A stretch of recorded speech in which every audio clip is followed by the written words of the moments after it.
Hey, I'm Amanda Thompson, 28 years old, and yes, I'm a lawyer at that Thompson and Associates. My grandfather built this firm from the ground up, and now my father, Richard, runs the show. But trust me, working in the family business is far from smooth sailing. One morning, I'm grabbing my usual coffee when my cousin Eric stumbles in, looking like he's been through the ringer. Rough night? I ask, trying to keep things casual. Some of us actually have lives outside of this place, Amanda, he snaps. Typical Eric. We used to be close, but these days it's like working alongside a ticking time bomb. Before I can respond, my best friend and fellow lawyer Sarah steps in, her voice light but purposeful. Hey Amanda, got a minute? I need your input on the Hartley brief. As we walk to her office, she whispers, "What's up with Eric lately?" I shrug. Who knows? Did you meet the new client, Michael Reeves? Sarah rolls her eyes. Oh, you mean Mr. Philanthropy? He was pouring it on thick in the lobby this morning. Before I can reply, my mom, Jennifer, breezes in. Amanda, honey, lunch today. Can't, Mom. Big case, remember? She sighs dramatically. All work and no play makes Amanda one hell of a lawyer. Later that day, I'm knee-deep in files when my dad calls for a firm-wide meeting. As we all crowd into the conference room, I can feel the tension thick in the air. I have an announcement, Dad starts, and you could hear a pin drop. I've decided it's time for me to step down. Gasps ripple through the room. Eric leans forward, eyes gleaming, as if he already knows what's coming.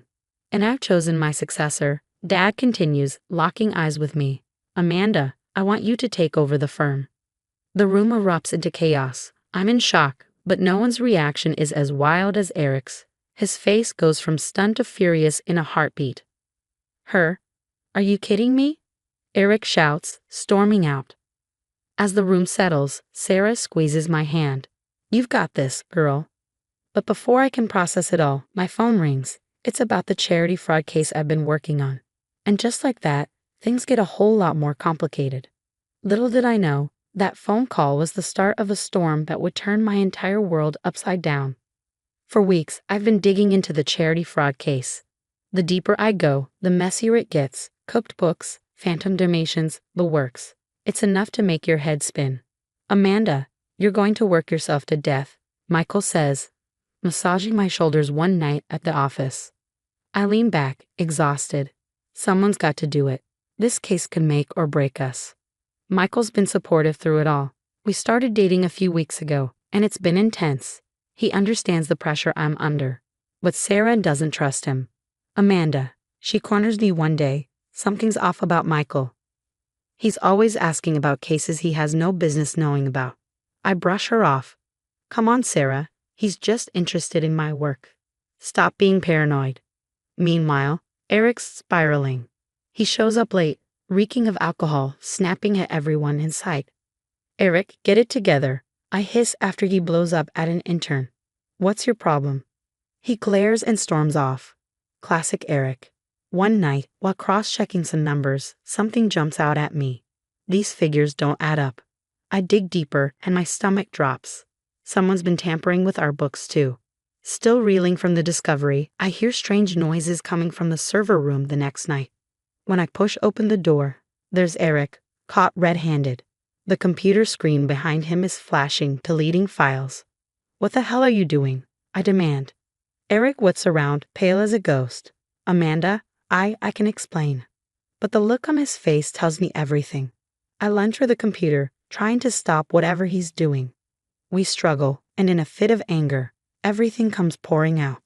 You think you're so perfect, don't you? He spits. Dad's golden child. Well, guess what?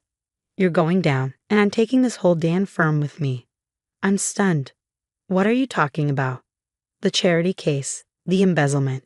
It was all us, me and Michael. We set it up to make you look incompetent.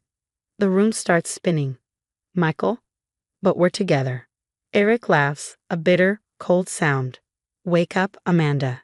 He's been using you for information, for access. You were just a means to an end. I feel like I've been punched in the gut. All of his late-night talks, the secrets shared, it was all a lie. Why, Eric? We're family. His face twists with resentment. Family? You've always looked down on me. You always had to be the best. Well, not anymore. By the time I'm done, there won't be a firm left for you to inherit. The shock wears off, replaced by a burning determination. I grabbed his arm, my voice low and steady. You might have started this, but I'm damn sure going to finish it. You have no idea who you're messing with. I can see the fear flicker in his eyes. He knows he's screwed up big time. And in that moment, I make a promise to myself. I'm going to take back everything they tried to steal, my reputation, my firm, my future. And God help anyone who stands in my way.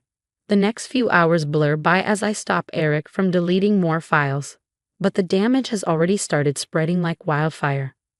I call an emergency meeting, my hands shaking as I dial my father. Dad, we need everyone in the conference room. Now. The partners file in, their faces grim as I lay it all out. Eric's betrayal, Michael's deception, the entire ugly mess. He did what? My father's face hardens with rage. Eric, you're fired. Get out of my sight. Eric slinks out, but I know this is far from over. The next few weeks are pure hell. The charity case implodes spectacularly, sending shockwaves through the firm. Clients are jumping ship left and right. I'm sorry, Amanda, one longtime client says, not even meeting my eyes. We just can't risk our reputation by association. The whispers in the hallways are driving me crazy. How could she not have known? Maybe she's not ready to take over after all. The doubts swirl around me, suffocating. I'm drowning, but then Sarah throws me a lifeline. We're not giving up, she says, fierce and determined. Let's dig deeper. We pull all-nighters fueled by coffee and sheer grit, and what we uncover makes my blood run cold. Look at this, Sarah says, pointing to her screen. They were planning to start a rival firm using our client list. I feel sick to my stomach. How deep does this go? Turns out, way deeper than we ever imagined. As we start connecting the dots, a disturbing pattern emerges. It's not just Eric and Michael. Some of our biggest clients are involved in a web of corruption that makes my head spin. Oh my God, I whisper, staring at the evidence in disbelief. If this gets out, it could take down half the business community. Sarah's eyes are wide. What are we going to do? I stand up, pacing the room, my mind racing. This is bigger than me, bigger than our firm. But maybe that's the answer. We need to think bigger, I say slowly. We can't just save the firm. We need to blow this whole thing wide open. Sarah raises an eyebrow. That's crazy. You know how powerful these people are, right? I nod, a plan already forming in my mind. Exactly, which is why we need to be smart about this. We can't just accuse them, we need ironclad proof.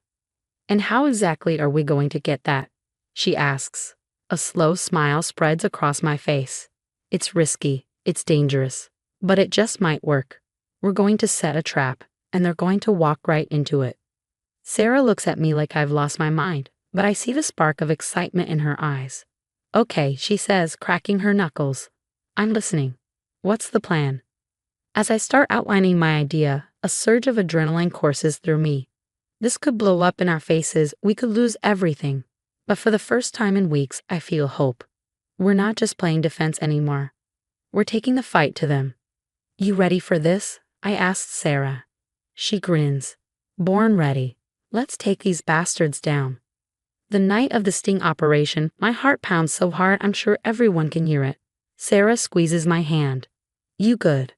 I nod, trying to steady my voice. Let's do this. We've set the trap carefully. A fake high-profile case, whispers of insider information. Sure enough, Eric and Michael take the bait. Got him, Sarah whispers as we watch them sneak into the office after hours. Everything happens fast after that. The police swoop in and suddenly Eric and Michael are in handcuffs, looking shell-shocked. You set us up. Eric snarls at me, his face twisted in fury. I meet his glare, unflinching. You did this to yourself. The next few weeks are a whirlwind. I present our findings to the Bar Association, my voice steady as I lay out the evidence. It's the hardest thing I've ever done, but I refuse to let my emotions show.